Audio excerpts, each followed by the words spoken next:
Hello बच्चों, कैसे हैं आप सब लोग। मैं अंकित अग्रवाल हूं अग्रबंधु ज्ञान केंद्र से। आइए कंटिन्यू करते हैं अपनी क्लास। चैप्टर हमारा रनिंग में है, chapter number 3, economic reforms since 1991। तो रिफॉर्म प्रोसेस के जो गुड इफेक्ट्स थे वो हमने प्रीवियस लेक्चर में डिस्कस कर लिए।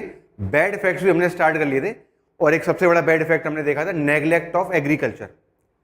कम्युनिकेशन में इन्वेस्टमेंट आया, टेली कम्युनिकेशन में आया, वेयर हाउसिंग में आया, बैंकिंग सेक्टर में आया, इंश्योरेंस में भी आया, बट एग्रीकल्चर सेक्टर में इन्वेस्टमेंट ज्यादा देखने को नहीं मिला। और एग्रीकल्चर सेक्टर में ग्रोथ आज भी 2 से 3% के बीच में ही देखने को मिलती है। और बैड इफेक्ट के वही नहीं थे। आइए देखते हैं और भी समझते हैं। सेकंड बैड इफेक्ट की हेडिंग डाल देंगे, slow down of industrial growth. Industrial growth slow रह गई। देखिए एक्चुअली क्या है, रिफॉर्म्स की वजह से हमने अपने मार्केट को ग्लोबल इकोनॉमीज के लिए तो खोल दिया। जो बड़ी बड़ी मल्टीनेशनल कंपनियां थी वो तो यहां पे आकर के बिजनेस कर रही हैं, लेकिन जब हमारे प्रोडक्ट उधर बेचने की बारी आई तो देखिए कुछ ऐसा सीन क्रिएट हुआ। सपोज ये 2 पर्सन है, ये एक पर्सन ये दूसरे पर्सन की ऐसे पार कर गए, चढ़ गए। अब जब इनकी भी हेल्प करने की बारी आती है तो देखिए ऐसा ही कुछ डेवलप्ड नेशंस करते हैं डेवलपिंग नेशंस के साथ। डेवलप्ड नेशन अपने प्रोडक्ट इजीली डेवलपिंग मार्केट में बेच लेते हैं, और जब डेवलपिंग नेशंस के प्रोडक्ट को बेचने की बात आती है डेवलप्ड नेशंस में, तो डेवलप्ड नेशंस अपने टैरिफ रेस्ट्रिक्शंस और कोटा रेस्ट्रिक्शंस को लिफ्ट करते ही नहीं है। तो इंडस्ट्रियल ग्रोथ यानी कि डोमेस्टिक जो इंडस्ट्री है उन पे एडवर्स इंपैक्ट पड़ता है। एक तो उनकी डोमेस्टिक डिमांड कम हो जाती है क्योंकि वो मल्टीनेशनल प्रोडक्ट से सामना करना पड़ रहा है, और दूसरा एक्सटर्नल डिमांड भी उनकी कम होती चली जाती है। आइए समझते हैं इसके बारे में। सेकेंड हेडिंग डाल देंगे, slow down of industrial growth. इसके अंदर लिखेंगे, as India has removed its quantitative and qualitative barriers on imports, there have been cheaper imports of industrial products which have replaced the demand for domestic goods. अब जब सबसे सस्ते product market में available हैं तो कंज्यूमर क्यों ही महंगे महंगे प्रोडक्ट्स को परचेज करेंगे। तो डोमेस्टिक डिमांड तो ऐसे कम होने लग गई इंडियन प्रोडक्ट्स की। देखिए यहां तक नोट करिए।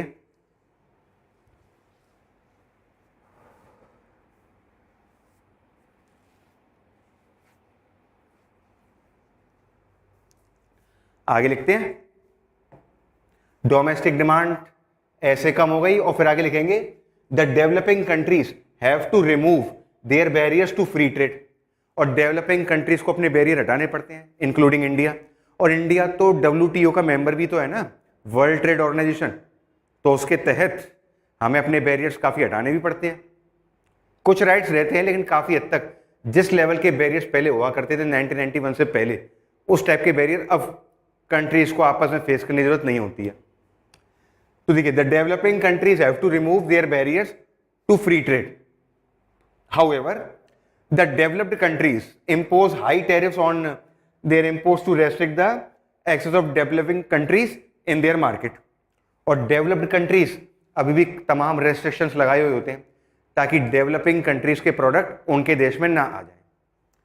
और रेस्ट्रिक्शन कैसे लगाते हैं कि प्री इंस्पेक्शन सर्टिफिकेट लेकर के आओ, हमें जो क्वालिटी चाहिए उस क्वालिटी का तो सामान है ही नहीं है, ऐसी तमाम बहाने करके, या हमें अपनी डोमेस्टिक इंडस्ट्रीज को सेव करना है इसलिए हम टैक्स लगा रहे हैं, ऐसा बोल करके डेवलपिंग कंट्रीज के प्रोडक्ट को आने नहीं देते। देखिए लिखिए यहां तक, मार्केट्स तक।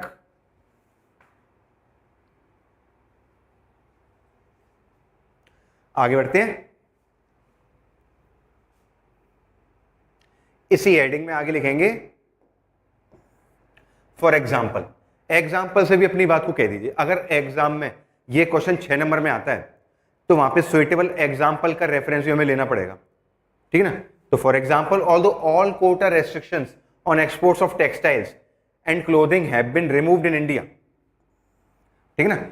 टेक्सटाइल पर, क्लोथिंग पर सारा हमने रेस्ट्रिक्शन हटा दिया है, तभी तो बांग्लादेश के काफी सारे टेक्सटाइल मिल्स यहाँ पे काम कर रहे थे और उनका काफी सारा कपड़ा हम इंपोर्ट करते थे, क्योंकि हमने वो तमाम रेस्ट्रिक्शन ऑलरेडी हटा रखे हैं।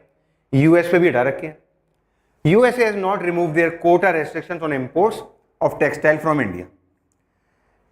लेकिन हाँ, यूएस ने टेक्सटाइल जो प्रोडक्ट है इंडिया के, उन पर से रेस्ट्रिक्शन नहीं हटाए, हमने तो हटा दिए, लेकिन उन्होंने नहीं हटाए और अब तो नए नए टैरिफ लगाने की बात हो रही है यूएस की तरफ से। देखिए लिख लीजिए,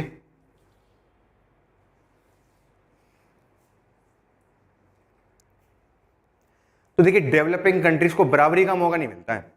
अगर चलो डेवलपिंग कंट्रीज के प्रोडक्ट में अगर कोई कमी है भी तो डेवलप्ड कंट्रीज को कायदे से चाहिए कि उन्हें बताएं, समझाएं, इवन एक्सपर्टीज प्रोवाइड करें, टेक्निकल नो हाउ प्रोवाइड करें कि डेवलपिंग कंट्रीज भी बेटर क्वालिटी का सामान अपने यहाँ बना सकें और न केवल उनके देश में बल्कि बाकी देशों को भी बेच सकें।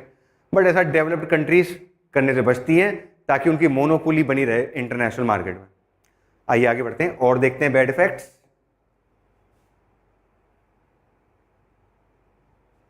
अनएम्प्लॉयमेंट, एक बुरा इफेक्ट ये देखने को मिला है अनएम्प्लॉयमेंट के तौर पे।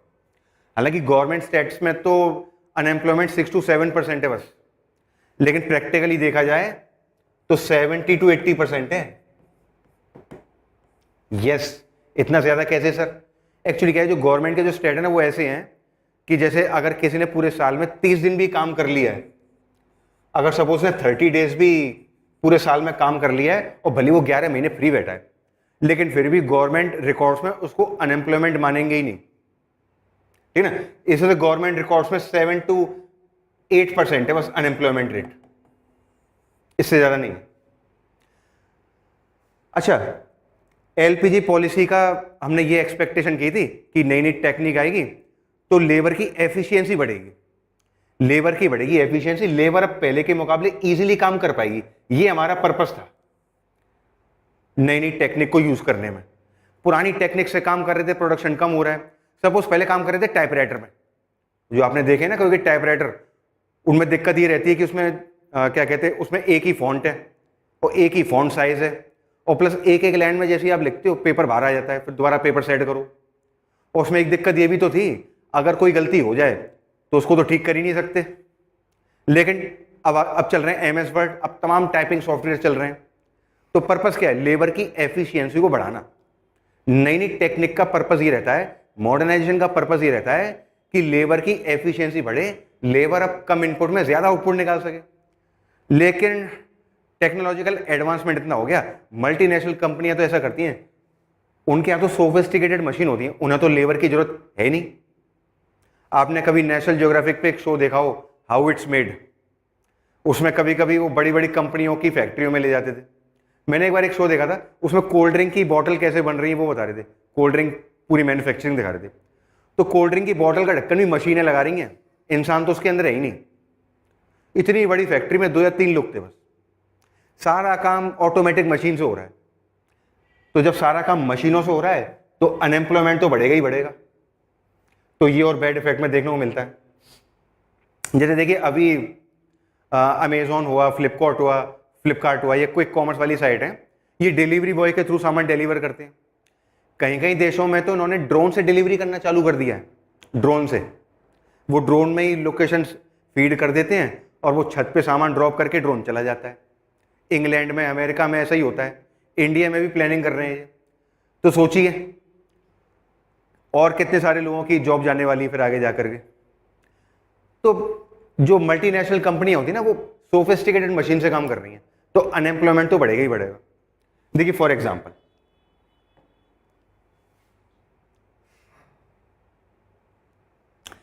ये देखिए अभी हम हाउस मेड का चर्चा कर ही रहे थे, सारी पैकिंग देखिए मशीन्स कर रही हैं, लेबर यहाँ पे कोई दिखेगी नहीं और सारा काम भी कंप्यूटर से हो रहा है। लाइन ए, लाइन बी, लाइन सी, तमाम प्लेटफॉर्म्स बने होते हैं, सारा काम मशीन ऑटोमेटिकली कर देती है। इवन बाहर ट्रक खड़ा होता है, ट्रक के खड़े रहने तक सारा काम ऑटोमेटिक होता रहता है उसमें। बस लेबर का काम तो ये है कि बस देखना कि मशीन ठीक से काम कर रही है कि नहीं।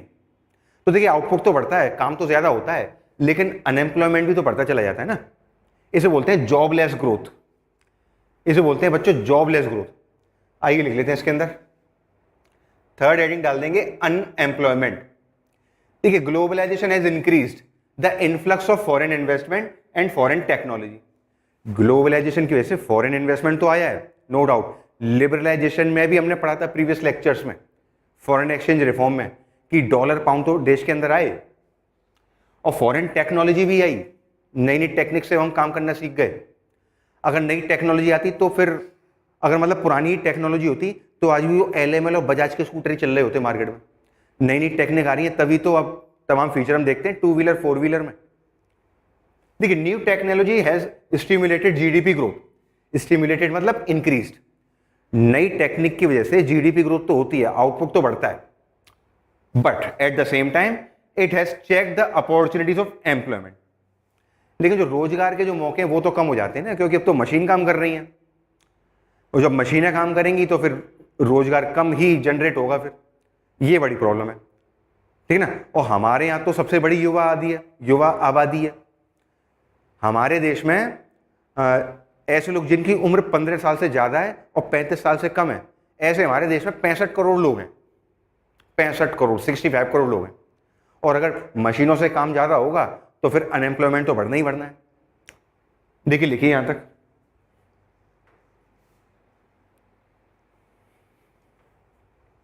आगे बढ़ते हैं इसी हेडिंग में। तो देखिए, अब जो हमारी इकोनॉमी बनती आ रही है वो क्या बनती आ रही है? Labour saving economy. It is a labour saving technology. Labour का यूज कम से कम हो, टेक्निक का यूज ज्यादा से ज्यादा हो। owing to which absorption of labor has reduced in the process of GDP growth। इसकी वजह से जो एक्स्ट्रा लेबर जो एग्रीकल्चर से जनरेट हो रही है वो इंडस्ट्रियल सेक्टर में, सर्विस सेक्टर में एब्जॉर्ब हो ही नहीं पा रही। ग्रीन रेवोल्यूशन के बाद से तो एग्रीकल्चर सेक्टर में ज्यादा लेबर की जरूरत पड़ती ही नहीं है, तो उनको इंडस्ट्री में एब्जॉर्ब हो जाना चाहिए। बट टेक्निक कुछ इस तरीके से एडवांसमेंट हुआ, डोमेस्टिक कंपनीज की तरफ से नहीं, इंटरनेशनल कंपनीज की तरफ से, तो फिर लोगों की जरूरत कम से कम हुई। इंडिड जॉबलेस ग्रोथ, जिसके बारे में स्टार्टिंग बात कर रहे थे, indeed jobless growth is an emerging challenge of the Indian economy. Emerging means उभरता हुआ चैलेंज है अभी, कि आउटपुट तो बढ़ रहा है, जीडीपी तो बढ़ रही है, लेकिन साथ में अनएम्प्लॉयमेंट भी बहुत बढ़ रहा है। इसे बोलते हैं जॉबलेस ग्रोथ। ग्रोथ तो है but without creating any job. भले ही हम जीडीपी में इस समय वर्ल्ड में चौथे नंबर पर है, आउटपुट के मामले में, इनकम के मामले में चौथे नंबर पे हैं वर्ल्ड पे, और दुनिया में 206 देश हैं, और हमारी रैंक आती है जीडीपी में 4th। हमसे ऊपर केवल 3 देश हैं, जर्मनी, चाइना और जापान। लेकिन वहां पे एम्प्लॉयमेंट भी क्रिएट हो रहा है, हमारे यहाँ एम्प्लॉयमेंट क्रिएट नहीं हो पा रहा है उस रेट से, जिस रेट से एक्सपेक्टेड था। कंप्लीट कर दीजिए हेडिंग।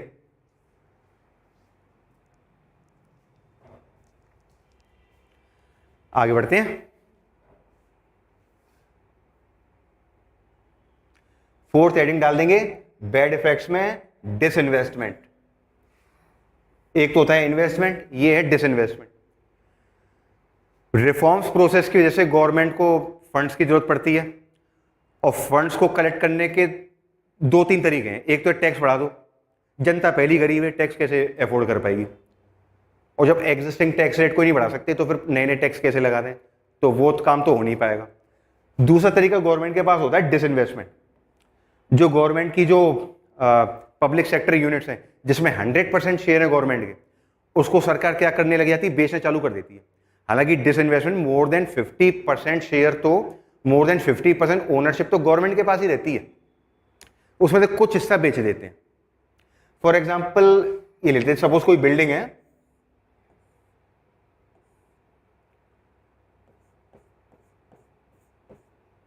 मान लेते हैं कोई बिल्डिंग है, उसके अंदर ये तमाम फ्लैट्स बने हुए हैं।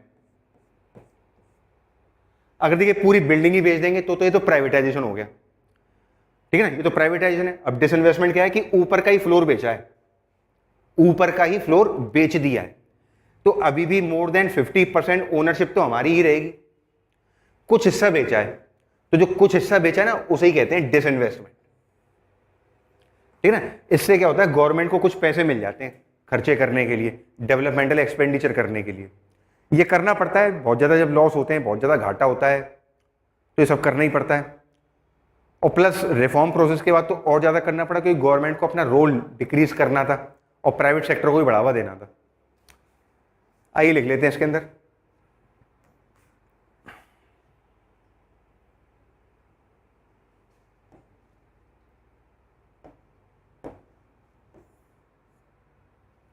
देखिए हेडिंग डाल देंगे डिसइन्वेस्टमेंट।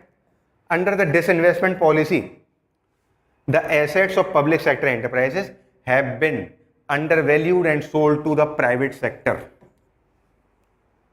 तो जो प्राइवेट पब्लिक सेक्टर एंटरप्राइज में जो गवर्नमेंट के जो शेयर है ना, उसको बेच देते हैं कुछ को, और कभी कभी जैसे इन्वेस्टर नहीं खरीद रहे तो उन शेयर्स को अंडर वैल्यू भी कर देते हैं, सस्ता कर देते हैं ताकि लोग खरीदें। पहले करते थे, अब तो अंडर वैल्यू नहीं करते। अब तो गवर्नमेंट तभी डिसइन्वेस्टमेंट करती है जब स्टॉक मार्केट बूम पे है, तब अपने आईपीओ भी ला देती है वो, ठीक है ना। पहले करते थे undervalue. This means that there has been a substantial loss to the government and outright sale of the public assets. Public assets तो बिकी नहीं है और प्लस गवर्नमेंट को लॉस भी तो हो रहा है अगर अंडर वैल्यूड करके शेयर बेच रहे हैं तो, है ना। लिख लीजिए।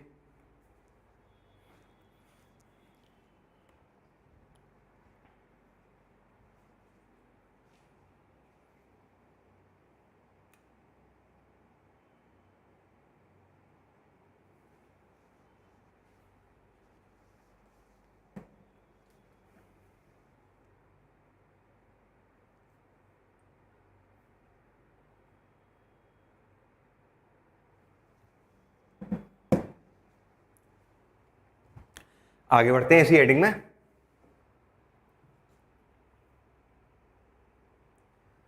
आगे लिखेंगे moreover the proceeds from disinvestment are used to offset the shortage of government revenues rather than using it for development of PSC. और कई बार जो पैसा आ भी रहा है ना, तो वो डेवलपमेंटल एक्सपेंडिचर पे कई बार वो खर्च ही नहीं हो पाता। जो गवर्नमेंट के जो खर्चे हैं, मतलब रेवेन्यू नेचर के जो खर्चे हैं, उन्हीं में खर्च हो जाता है वो पैसा, ठीक है ना। Then using it for the development of पीएससीज and building social infrastructure in the country. Social infrastructure का मतलब ये है कि एजुकेशन, हेल्थ, इस पे ज्यादा खर्चा हो ही नहीं पाता, वो पैसा जो मिल भी रहा है तो। लिख लीजिए।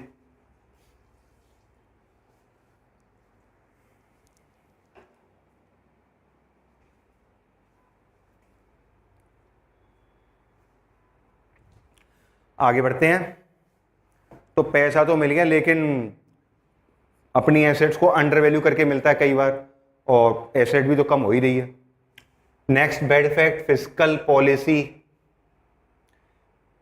फिस्कल पॉलिसी यानी कि गवर्नमेंट के एक्सपेंडिचर और रेवेन्यू वाली पॉलिसी।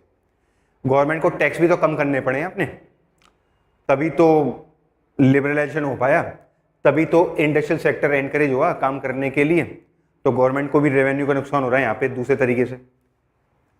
देखिए लिखेंगे इसके अंदर,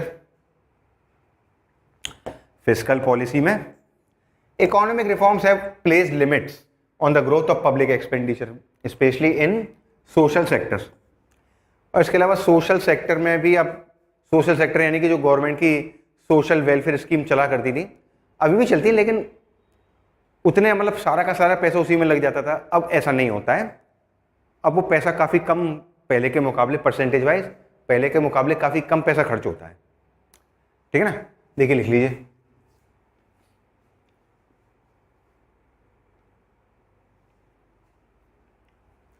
आगे बढ़ते हैं।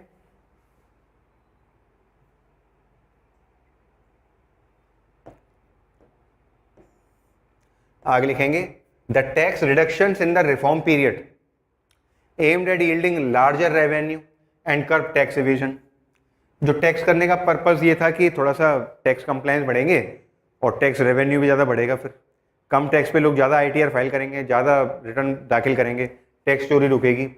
But these have not resulted in increase in tax revenue for the government. लेकिन टैक्स कलेक्शन में जो इंक्रीमेंट होना चाहिए था वो उस समय देखने को नहीं मिला था। टैक्स कलेक्शन में जो इंक्रीमेंट देखने को मिला वो सही मायने में जीएसटी के बाद मिला गवर्नमेंट को, लेकिन जीएसटी तो अब जाके आया 2017 में। तो टैक्स कलेक्शन बढ़ा है लेकिन उस रेट से नहीं बढ़ा। लिख लीजिए।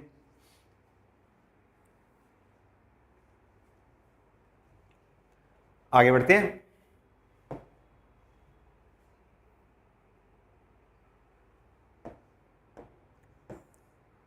आगे लिखेंगे in order to attract foreign investment tax incentives are provided to foreign investors which further reduce the scope for raising tax revenue। तो डोमेस्टिक इंडस्ट्रीज को प्रमोट करने के लिए टैक्स कम किया, लेकिन टैक्स उतना बढ़ा नहीं। फॉरेन इन्वेस्टर्स को भी लुभाने के लिए टैक्स कम किया, तो यहाँ से भी अब टैक्स में कमाने का स्कोप कम ही रहा। This has a negative impact on developmental and welfare expenditure. और जब गवर्नमेंट के पास ही इनकम कम है तो फिर गवर्नमेंट डेवलपमेंटल एक्सपेंडिचर और वेलफेयर एक्सपेंडिचर तो कम ही कर पाएगी। लिख लीजिए।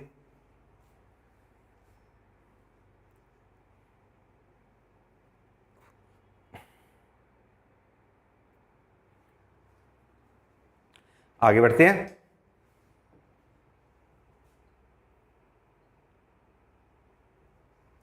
नेक्स्ट बैड इफेक्ट लिखेंगे लोप साइडेड या वन साइडेड ग्रोथ प्रोसेस। देखिए अब है ना, ये तो फैक्ट है, ये नेगेटिव इम्पैक्ट है। भले ही गवर्नमेंट आज की कहती रहती है सबका साथ सबका विकास, बट ये अब थोड़ा सा थियोरेटिकली देखने को मिलता है, प्रैक्टिकल लेवल पे देखना बड़ा मुश्किल है आपके टाइम में। तो जब हमने ज़्यादातर चीज़ें मार्केट फोर्सेस पे ही छोड़ रखी हैं, डिमांड सप्लाई भी छोड़ रखी हैं, अब वहाँ पे सबका साथ सबका विकास ये प्रैक्टिकली अप्लाई करना बहुत ही ज़्यादा मुश्किल हो गया। प्राइवेट सेक्टर को बढ़ावा दे रहे हैं, वो सबका साथ सबका विकास पे थोड़ी फोकस करेंगे, वो तो प्रॉफिट पे फोकस करेंगे ना। जिस प्रोडक्ट में प्रॉफिट है उसी को बनाएंगे, उसी को बेचेंगे, जो कस्टमर्स खरीद सकते हैं उन्हीं के लिए बनाएंगे, गरीबों के लिए तो काम कम ही होगा। तो वन साइडेड ग्रोथ प्रोसेस रही है। देखिए लिखेंगे इसके अंदर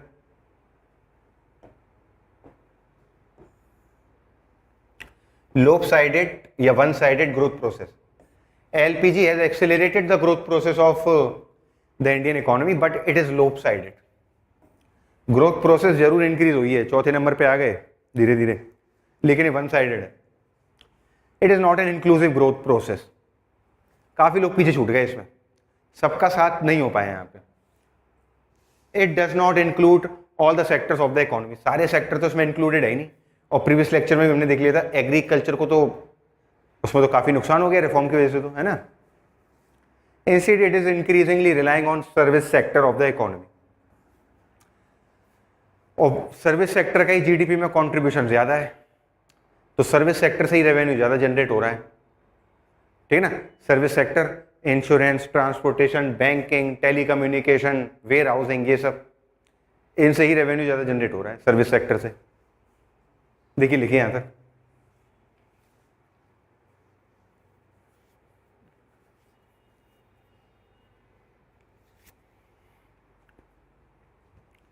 आगे बढ़ते हैं। नेक्स्ट बैड इफेक्ट लिखेंगे। अब देखिए लोप साइडेड का ये एक्सटेंशन वर्जन है, ये urban concentration of growth process.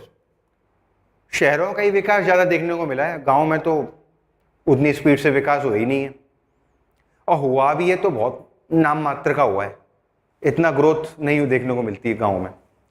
जैसे बड़ी बड़ी कंपनियां भी शहरों में ही आती है, गाँव में तो आती नहीं है। HP का हेडक्वार्टर, कोका कोला का हेडक्वार्टर, LG का, ठीक है ना, टाटा को अगर छोड़ दें तो बाकी ज़्यादातर का तो आपको हेडक्वार्टर गाँव में मिलेगा ही नहीं, या मारुति सुजुकी के भी आउटलेट अगर छोड़ दें तो मतलब 90% कंपनियां तो शहरों में आना पसंद करेंगी ना, और जहाँ पे कंपनी आती है वहीं का डेवलपमेंट ज़्यादा होगा, है कि नहीं है। एक बार हमने गुरुग्राम का समझा था। देखिए फॉर एग्जाम्पल अभी देखिए फिल्म सिटी बन रही है, लेकिन नोएडा में, नोएडा तो ऑलरेडी डेवलप्ड है। अगर ये फिल्म सिटी कहीं और बने, किसी गांव एरिया देहाती एरिया में बने, तो वहां का डेवलपमेंट ऑटोमेटिक हो जाए 2-3 साल में ही आराम से। लेकिन जो डेवलप्ड हो चुके उन्हीं को डेवलप करने में लगी हुई है गवर्नमेंट। इससे बढ़िया फिल्म सिटी का ये जो बना रहे हैं, ये कहीं और इसका अप्रूवल देते तो उस एरिया का भी डेवलपमेंट हो जाता, वहाँ के लोगों को भी रोजगार मिलता, वहाँ पे भी टूरिज्म बढ़ता, है ना, वहाँ की भी होटल इंडस्ट्री में बूस्ट आता, नए नए होटल खुलते और एम्प्लॉयमेंट भी मिलता। तो अब नोएडा में इंटरनेशनल एयरपोर्ट, नोएडा में ही ये फिल्म सिटी बन रही है। तो ये लोप साइडेड है ये, ठीक ना, ग्रोथ प्रोसेस इंक्लूसिव नहीं है। आइए लिख लेंगे।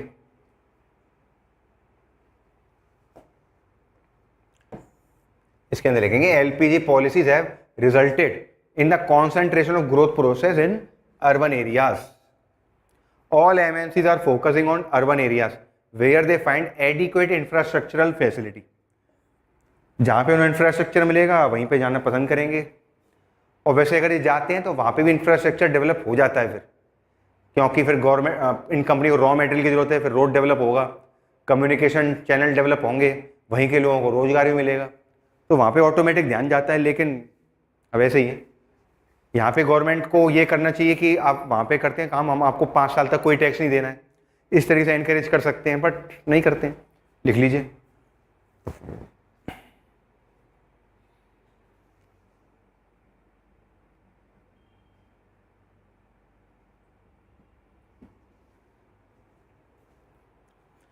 आगे बढ़ते हैं। अर्बन कॉन्सेंट्रेशन में एक लाइन और लिख लेंगे, this has further increase the gap between rural and urban areas. तो शहरों गांव के बीच में गैप भी बहुत बढ़ता है, तभी तो माइग्रेशन बहुत ज़्यादा देखने को मिलता है गांव से शहरों की तरफ। ठीक है ना, लिख लीजिए। और देखिए माइग्रेशन ज़्यादा होने की वजह से फिर शहरों में और ज़्यादा बोझ पड़ता है। फिर जैसे दिल्ली का एग्जाम्पल ले लेते हैं, दिल्ली का जो इंफ्रास्ट्रक्चर है वो 1 करोड़ लोगों को संभाल सकता है, इतना इंफ्रास्ट्रक्चर है वो, लेकिन वहाँ पे रहते हैं 3 करोड़। तो फिर क्या रहता है, आए दिन जाम, पॉल्यूशन, तमाम प्रॉब्लम रहती है, क्योंकि different parts of the country आकर के वहीं पे लोग रह रहे हैं, जॉब अपॉर्चुनिटी तलाश रहे हैं। अगर उनके गांव में ही वो जॉब अपॉर्चुनिटीज होती तो वो माइग्रेट क्यों करें, तो ये भी बैड इफेक्ट में ही माना जाएगा। आगे बढ़ते हैं। इकोनॉमिक कॉलोनी बन गए अब हम, इकोनॉमिक कॉलोनी। पहले ब्रिटिशर्स की कॉलोनी थी, अब इकोनॉमिक कॉलोनी। मतलब बड़ी बड़ी कंपनियों ने ही मार्केट पे पूरा कैप्चर कर रखा है। जैसे कि वर्ल्ड में तो खैर एप्पल के फोन सबसे ज्यादा बिकते हैं, वर्ल्ड में एप्पल का शेयर इस समय सबसे ज्यादा हो गया है, लेकिन वर्ल्ड में भी 12-13 साल सैमसंग के ही शेयर ज्यादा था, और इंडिया में तो अभी भी सैमसंग के ही मार्केट शेयर ज्यादा है मोबाइल फोन्स के मामले में। नेस्ले है, नेस्ले के प्रोडक्ट तो इतने खतरनाक हैं, हेल्थ वाइज बड़े प्रॉब्लमेटिक हैं, जैसे मैगी है, किटकैट है, तमाम प्रोडक्ट है इसका, वो सेरेलैक है ना, तमाम इसके प्रोडक्ट हैं, लेकिन फिर भी बेच रहे हैं ये आराम से, हमारी हेल्थ को नुकसान भी पहुंचाने और प्रोडक्ट भी बेच रहे हैं। सैमसंग के प्रोडक्ट्स को अगर नुकसान तो नहीं है, लेकिन जो इंडियन के जो प्रोडक्ट्स हैं उसके मुकाबले तो काफ़ी स्टिफ कॉम्पिटिशन फेस करना पड़ता है सैमसंग के मुकाबले तो उन्हें। सैमसंग साउथ कोरिया की कंपनी है, सैमसंग का तो साउथ कोरिया में जलवा ही जलवा है, मतलब वहाँ पे तो सैमसंग काफ़ी सारे काम करती है, 100 से ज़्यादा इंडस्ट्री में है। सैमसंग वहाँ की आर्मी के लिए आर्मी के टैंक बना रही है, फाइटर जेट्स बना रही है, बुर्ज खलीफा भी इन्होंने बनाया था, सैमसंग नहीं। हाँ, हम तो इसे इलेक्ट्रॉनिक्स के बारे में जानते हैं, लेकिन इसमें काम, इसके काम और भी हैं, ठीक है ना। सैमसंग के स्कूल भी हैं उधर साउथ कोरिया में, तो सैमसंग का शहर है, सैमसंग टाउन है पूरा एक। 20% GDP साउथ कोरिया की सैमसंग से ही आती है, ठीक है ना। तो इकोनॉमिक कॉलोनी बनते आ रहे हैं।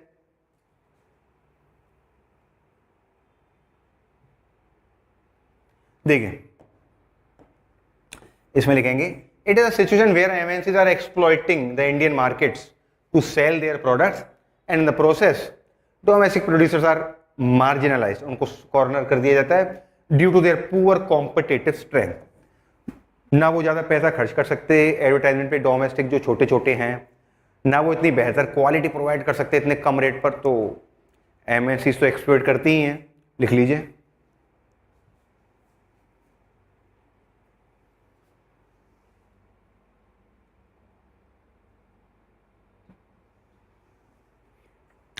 आगे बढ़ते हैं।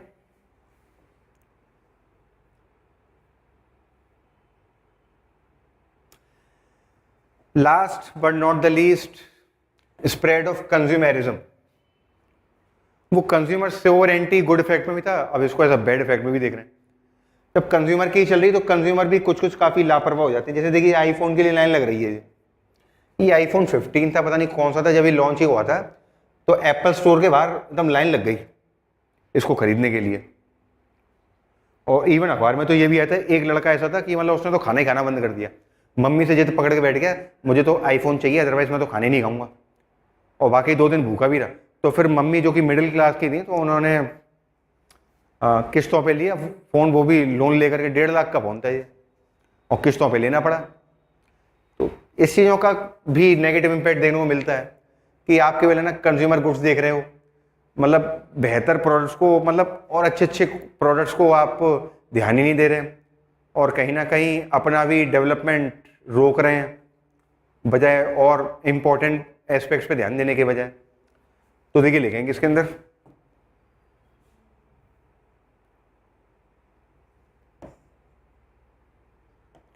देखिए इसमें लिखेंगे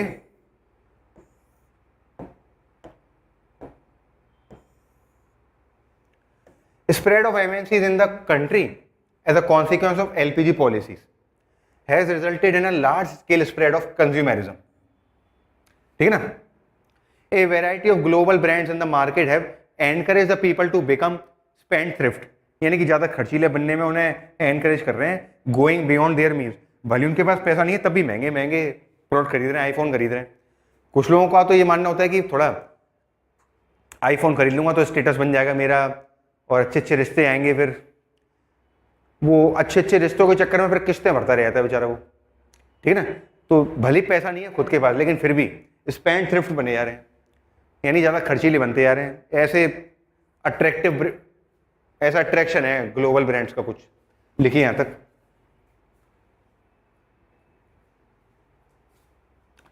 आगे बढ़ते हैं, आगे लिखेंगे the Indian society is adopting itself to the western culture of spending through borrowing. पहले वेस्टर्न कल्चर में होता था भले उधार लेके खर्च करना पड़े लेकिन खर्च करते हैं। अब इंडियंस में भी काफी देखने को मिल रहा है, खासतौर से सभी इंडियन में नहीं, जो टीनेजर्स हैं, जो आज की जनरेशन है उसकी बारे में बात हो रही है। एक बार मैं एक डेटा पढ़ रहा था फाइनेंशियल लिटरेसी का, तो समझ रहे थे 24% इंडियंस ही ऐसे हैं जिनके अंदर फाइनेंशियल लिटरेसी है, और टीनेजर्स में तो ये परसेंटेज 17% है बस। और वैसे भी आज की जनरेशन का तो यही है कि मतलब सब खर्च कर दो, सब उड़ा दो, जिंदगी ना मिलेगी दोबारा, तो वो वाला कॉन्सेप्ट है। तो इस चक्कर में स्पेंड थ्रिफ्ट बनते जा रहे हैं। लोन लेके भले खर्चा करना पड़ रहा है तो लोन ले रहे हैं, खर्च कर रहे हैं, फिर बाद में टेंशन में 2 साल की किस्तें बांध ली हैं और आईफोन 2 साल ही चलता है ज़्यादातर। पता नहीं क्या उसमें कर देते हैं सॉफ्टवेयर में ही कि मतलब 2 साल से ऊपर चलता ही नहीं है वो। मैंने 50% फोन में यही सुना है। देखिए लिख लीजिए।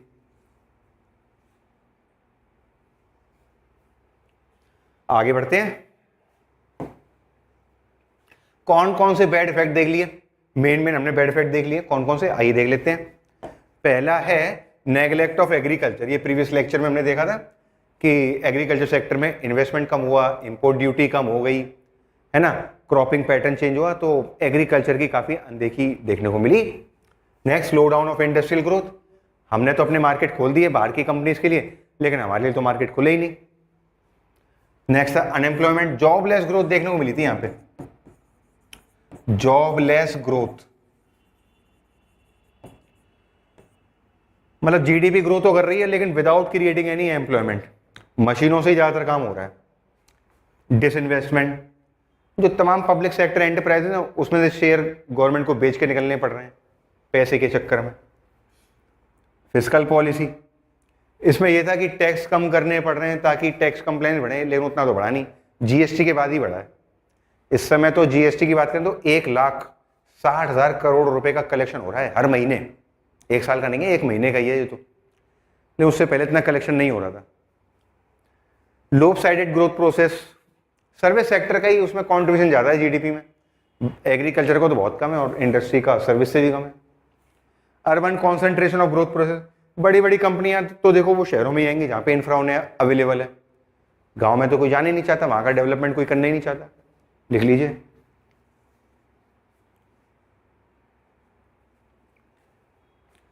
आगे बढ़ते हैं।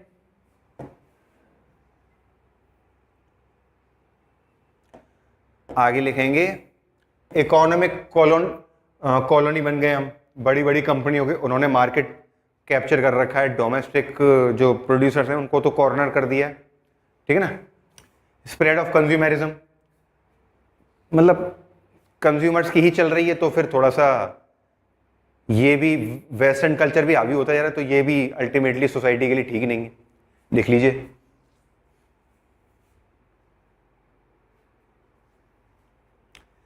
तो गुड इफेक्ट्स जितने नोटिसेबल थे, सिग्निफिकेंट थे, बैड इफेक्ट्स भी कम इग्नोरेबल नहीं है, मतलब उनको इग्नोर नहीं कर सकते आप।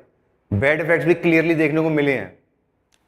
तो क्या करें फिर, बड़ी बड़ी कंपनी को आने तो छोड़ दें, फिर जीडीपी कैसे डेवलप होगी, मार्केट में कंपटीशन को कैसे इंक्रीज किया जाएगा, मार्केट में कंपटीशन होता है तभी तो फिर नई नई टेक्नोलॉजी आती है, एफिशिएंसी बढ़ती है, फिर नई नई टेक्नोलॉजी आएगी, नई नई एफिशिएंसी बढ़ेगी, तभी तो आउटपुट बढ़ेगा, है ना। और तो ये बड़ी दिक्कत है। अब आइए देखिए कंक्लूजन में ये सारी बातें लिख लेते हैं,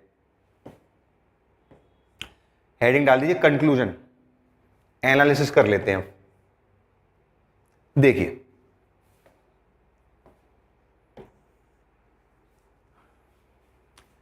The LPG policies were a matter of compulsion rather than a matter of choice for our politicians at that time। बिल्कुल सदी हुई लैंग्वेज से स्टार्ट करेंगे। हमने चाइना की तरह कोई अपनी मर्जी से ये ग्रोथ प्रोसेस मतलब रिफॉर्म प्रोसेस इनिशिएट नहीं किए थे, हम पे तो थोपे गए थे, नहीं तो फिर हमें लोन ही नहीं मिलता। तो उस समय पॉलिटिकल कंपल्जन था, भले ही क्रेडिट मिलता है पीवी नरसिम्हा राव जी को, लेकिन उनकी जगह कोई और प्राइम मिनिस्टर होते तो उनको भी यही करना पड़ता। तो these policies led to the increase of GDP growth and economic development. Yes, ये तो हुआ है, जीडीपी ग्रोथ भी देखने को मिली है और डेवलपमेंट भी देखने को मिला है, यानी कि लोगों का स्टैंडर्ड ऑफ लिविंग अपलिफ्ट हुआ है, पॉवर्टी को कम करने में हेल्प हुई है। ये तो पॉजिटिव इफेक्ट है, इसको तो डिनाई नहीं कर सकते। लिख लीजिए पहले यहां तक।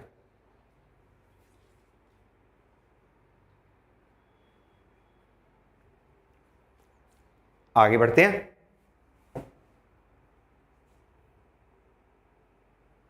आगे लिखेंगे however it has compromise the welfare and identity of people belonging to poor countries.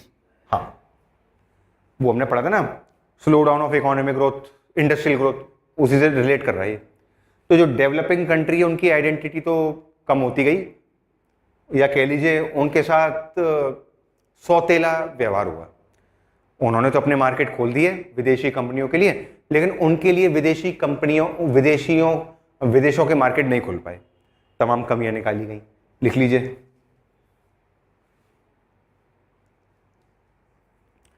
आगे बढ़ते हैं।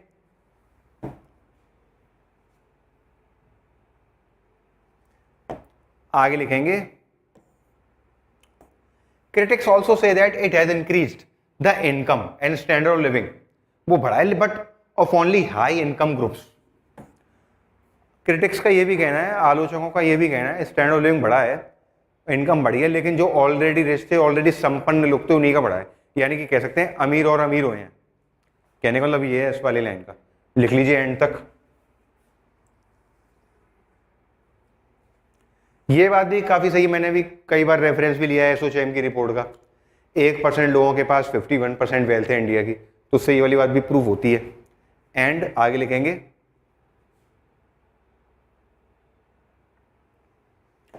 and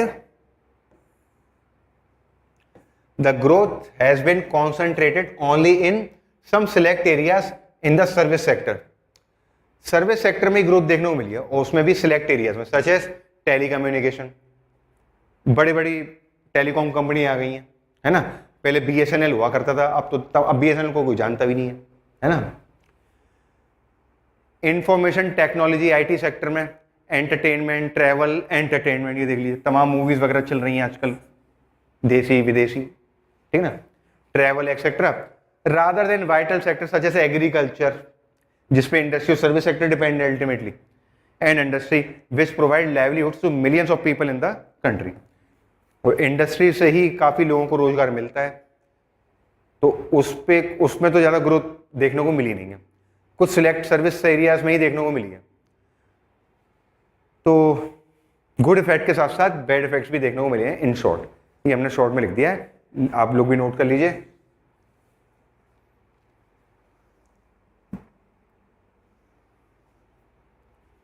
इसी के साथ ये चैप्टर होता है बच्चों complete. Thank you so much. Chapter complete हो गया, लेकिन इसके भी क्वेश्चन आंसर प्रैक्टिस करना हमारे लिए रह गए। नेक्स्ट लेक्चर से हम इसके क्वेश्चन आंसर प्रैक्टिस करना चालू करेंगे। आज के लिए बस इतना ही। सारे टॉपिक्स रिवाइज कर लीजिएगा।